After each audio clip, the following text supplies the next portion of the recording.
ଆକ୍ରମଣରେ ଜଣେ ମୃତ। ମହୁମାଛି ଆକ୍ରମଣରେ ଜଣେ ମୃତ, ଜଣେ ଗୁରୁତର। ମାହାଙ୍ଗା ବ୍ଲକ ରାହାଣିଆ ପଞ୍ଚାୟତର ଗୋକୁଳପୁର ଗ୍ରାମର 65 ବର୍ଷୀୟ ପାଟ ଦେଇ ଗତକାଲି ଜାଳ ସଂଗ୍ରହ କରିବା ପାଇଁ ତୋଟାକୁ ଯାଇଥିବା ସମୟରେ ତାଙ୍କୁ ଶତାଧିକ ସଂଖ୍ୟାରେ ହିଙ୍ଗୁଳା ମହୁମାଛି ଅଚାନକ ଆକ୍ରମଣ କରିଥିଲେ। ତୁରନ୍ତ ତାଙ୍କୁ ମାହାଙ୍ଗା ଗୋଷ୍ଠୀ ସ୍ୱାସ୍ଥ୍ୟ କେନ୍ଦ୍ରରେ ଭର୍ତ୍ତି କରାଯାଇଥିଲା, କିନ୍ତୁ ଆଜି ସକାଳେ ତାଙ୍କର ମେଡିକାଲରେ ମୃତ୍ୟୁ ହୋଇଥିଲା। ଏହା ସହିତ ଗ୍ରାମର ଆଉ ଜଣେ ବ୍ୟକ୍ତି ବୀରେନ୍ଦ୍ର ଦାସ ମଧ୍ୟ ଗୁରୁତର ହୋଇଥିବା ଜଣାପଡ଼ିଛି। କିଛିଦିନ ପୂର୍ବରୁ ଏହି ମହୁମାଛି ଆକ୍ରମଣରେ ଅନେକ ଲୋକ ଆହତ ହୋଇଥିଲେ।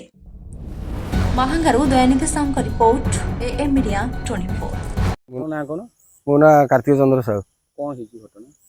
ଏଠି ଗତ କାଲି ପ୍ରାୟ 9ଟା ସମୟ ହେବ ଏଠି ଜାଳ କରିବାକୁ ପାଟ ଦେଇ ନାମକ ଏକ ଲୋକ ଏଠିକି ଆସିଥିଲେ ଏବଂ ଏଠାରେ ମହୁମାଛିଙ୍କ ଆକ୍ରମଣ କିମ୍ବା ଯୋଉଟାକୁ ଆମେ ଗାଉଁଲି ଭାଷାରେ କହୁଛନ୍ତି ହେଙ୍ଗୁଳା ମହୁ, ସେ ହେଙ୍ଗୁଳା ମହୁଙ୍କ ଆକ୍ରମଣରେ ପାଟ ଦେଇ ବହୁତ ଗୁରୁତର ହୋଇଥିଲେ ଏବଂ ତାଙ୍କୁ ସ୍ଥାନୀୟ ଡାକ୍ତରଖାନାକୁ ସ୍ଥାନାନ୍ତରିତ କରାଯାଇଥିଲା।